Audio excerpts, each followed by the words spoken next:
Also after the flag, no overtaking. That's a P4. Good job out there. Good points for the team.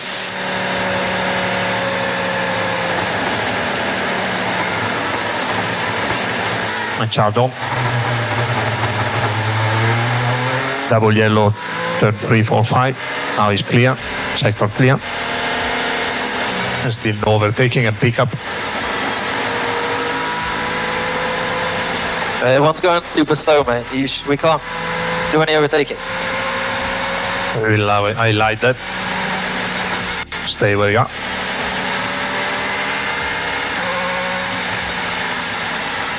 Normally after a race you're allowed to overtake.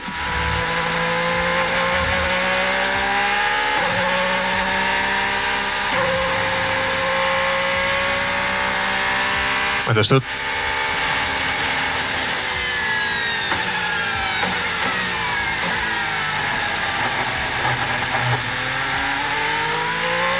Okay, you can overtake if you need. And come back in the pit lane. Yeah, yeah, I know, mate. I have to say that. What does it take for a 7-time world champion to shine again amid the darkness of a troubled season? Today we are going to unravel how Lewis Hamilton went from disaster in qualifying to a comeback worthy of in-depth analysis after the sprint in Austin. Was it luck, talent, strategy, or everything at the same time? From the beginning of the weekend in Austin, the story of Lewis Hamilton seemed destined to be forgotten. Qualifying for the sprint race was a devastating blow. The 7-time world champion was not only overtaken by teammate Charles Leclerc, but was relegated to 8th place, almost a full second off Max Verstappen's pole position. For someone with Hamilton's historic weight, this gap wasn't just technical, it was psychological. In the paddock, voices were beginning to murmur. Was Lewis wrong to leave Mercedes for Ferrari? Is this the beginning of the end? The answer, at least for one afternoon, was a resounding no. And the key was what happened in the first seconds of Saturday's sprint. As soon as the lights went out, the Circuit of the Americas became a scene of absolute chaos. In the first corner, Nico Hülkenberg ran into Oscar Piastri, who could not avoid colliding with his teammate Lando Norris. Both McLarens were knocked out in a single instant. As if that were not enough, Fernando Alonso was also caught up in the incident. 3 cars eliminated in a matter of seconds. At that moment, fate dealt Hamilton an unexpected card. Taking advantage of the confusion and the safety car exit, Hamilton remained cool. He did not attempt desperate maneuvers, nor did he allow himself to be carried away by the nervousness of the moment. On a track that had been made unpredictable by multiple rubber lines interrupted by wreckage, their approach was simple: survive first, attack later. And when the time came, he didn't hesitate. On lap 9, one of the most tactically smart moves of the day occurred. At the entrance to turn 12, one of the most demanding braking points on the Texan track, Hamilton perfectly measured the space, the trajectory, and the remaining traction of his tires. He overtook Charles Leclerc with a surgical execution. There was no contact, no oversteer or understeer, just a clean, calculated, and effective maneuver. In that moment, he was not only outperforming his teammate, he was sending a message to the entire paddock. He is still one of the best drivers in the world, even with a limited car. The most notable thing was not the 4th place in itself, but the context. He came from a humiliating qualifying, with the car in a configuration that not even he himself fully understood. Ferrari had failed in the setup, especially with an SF25 that loses efficiency at high temperatures. The track was over 40 degrees on the asphalt, and yet Hamilton managed to manage the tires with such precision that many engineers were surprised when reviewing the post-race wear data. This result represented his best performance since the British GP and served as a symbolic turning point. It was not a victory, nor a podium, but what he achieved in Austin was to demonstrate that the combination of experience, calm under pressure, and strategic reading of the race can continue to make a difference even in the midst of a season full of frustrations. That seemingly modest 4th place was much more than a simple comeback. It was the first real indication that Hamilton is not at Ferrari to retire, but to build a new era of competitiveness, even if he has to do so from the ruins of a disappointing qualifying. What distinguishes the great champions is not what they do when they have the best car, but what they are able to achieve when they don't. And that is precisely what happened in Austin. Lewis Hamilton, driving a visibly limited and technically unstable Ferrari SF25, achieved something that goes far beyond a good position in a sprint race. It showed that a pilot's genius can sometimes overcome even the barriers imposed by engineering. The car that Hamilton has at his disposal this year is not a winning car. Ferrari froze the development of the SF25 since mid-June, prioritizing resources and efforts on the 2026 car. Since then, the other teams have not stopped. Red Bull and Mercedes arrived in Austin with new aerodynamic packages. McLaren, although eliminated in the first corner, had also advanced with its technical evolution. Ferrari, on the other hand, arrived empty-handed. And yet, Hamilton managed to shine. The telemetry data revealed something astonishing. In sectors where the SF25 should have been unstable due to aerodynamic design and mechanical characteristics, Hamilton achieved stability. This wasn't a miracle setup or a secret upgrade. It was his driving. With absolute control of the weight, the exact braking point, and torque management at corner exit, he managed to drag the car out of its operational zone without breaking it. And that, for a pilot, is like walking a tightrope at more than 300 kilometers per hour. The most interesting thing was how he addressed the temperature issues. Austin presented extreme conditions, more than 40 degrees on the track combined with 30 degrees in the atmosphere.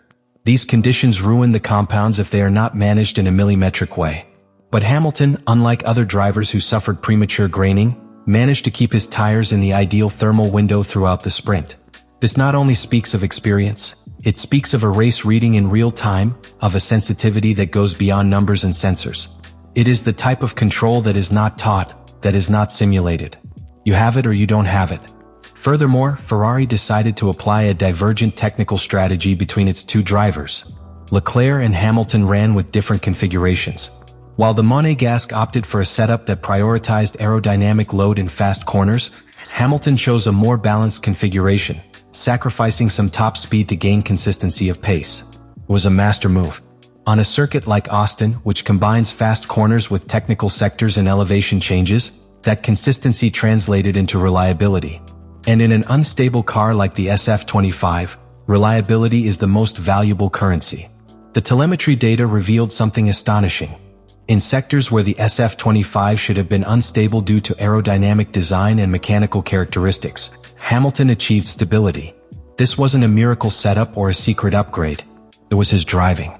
With absolute control of the weight, the exact braking point, and torque management at corner exit, he managed to drag the car out of its operational zone without breaking it.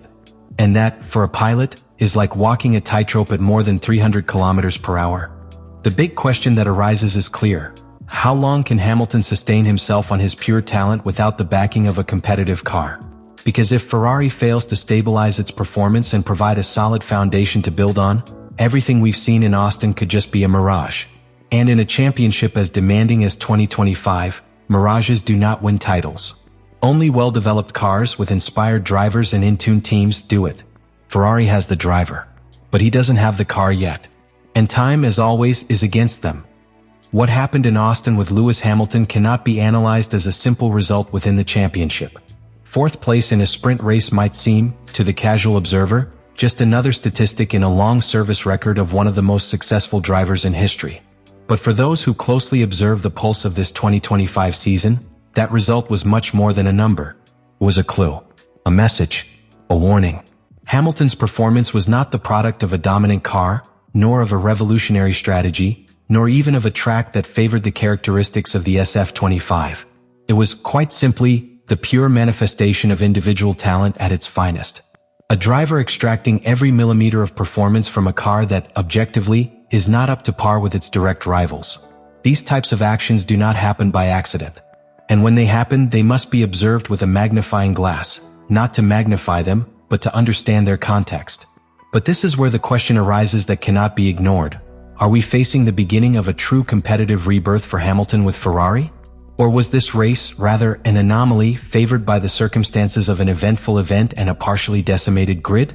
Because if we analyze Ferrari's technical and strategic background, the outlook does not inspire confidence.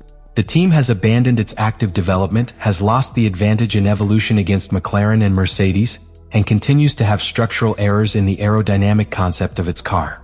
With no clear solution in the short term, every race Hamilton takes on in this car is, in essence, an uphill battle.